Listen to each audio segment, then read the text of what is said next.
매주 한 권의 책을 소개하는 주책이야 시간입니다. 오늘 소개해드릴 책은 없어서 창의적이다입니다. 저자는 권업입니다. 고난을 좋아하는 사람은 없습니다. 모든 사람은 고난을 피하려고 합니다. 그렇다고 고난을 피할 수 있는 것은 아닙니다. 고난은 선택이라기보다 주어지는 것이기 때문입니다. 우리는 태어나는 것을 선택할 수 없습니다. 부모님이나 환경도 선택하는 것이 아닙니다. 주어진 것입니다. 어떤 사람은 많이 주어져 있고 어떤 사람은 적게 주어져 있습니다. 그래서 인생은 공평하지 않다고 말합니다. 인생은 공평한 스포츠가 아닙니다. 이미 출발하는 위치가 다릅니다. 아무리 열심히 해도 따라가기 힘든 격차가 존재합니다. 많은 사람이 시작부터 좌절하는 이유입니다. 그러나 벤저민 프랭클린은 이렇게 말합니다. 인생의 진정한 비극은 우리가 충분한 강점을 갖고 있지 않다는 데에 있지 않고 오히려 갖고 있는 강점을 충분히 활용하지 못한다는 데에 있다. 없는 것이 문제가 아니라 있는 것을 활용하지 못하는 것이 문제입니다. 없어서 창의적이다는 가진 것이 없는 사람을 빈손의 창조자라고 부릅니다. 중국 최대 전자상거래 기업인 알리바바를 키워낸 사람은 마인입니다. 그러나 그는 가진 것보다 가지지 못한 것이 많았습니다. 가진 것이 없던 그가 강한 기업인으로 성장한 것은 산무 정신 때문입니다. 마인은 이렇게 말합니다. 돈이 없었다. 그래서 아이디어에 매달리고 혁신을 꾀할 수밖에 없었다. 기술이 없었다. 그래서 기술자들을 존중해야 했다. 계획이 없었다. 그래서 시장의 환경 변화에 빠르게 대처할 수 있었다.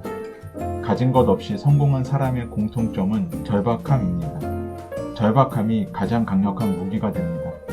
없어서 찾게 되고 없어서 만들게 되는 것입니다. 진정한 혁신은 세상에 존재하지 않는 어떤 것이나 전혀 새로운 무언가를 만들어내는 것이 아닙니다. 열악한 조건 속에서도 의미 있는 무언가를 만들어내는 것이 이 시대에 필요한 혁신입니다. 냉장고를 부탁해라는 프로그램이 있었습니다. 이 프로그램의 규칙은 간단합니다. 출연자의 냉장고라는 한정된 자원만을 가지고 15분 안에 냉장고 주인이 만족할 만한 요리를 만드는 것입니다. 재료가 적다고 불만을 가질 시간이 없습니다. 누구를 탓할 수도 없습니다. 열악한 조건 속에서 가장 창의적인 요리를 만드는 것에만 집중합니다. 이것이 빈손의 창조자입니다. 저자는 고난이 찾아올 때 3가지 선택지가 있다고 말합니다. 첫째는 포기입니다. 둘째는 외부의 도움을 구하는 것입니다.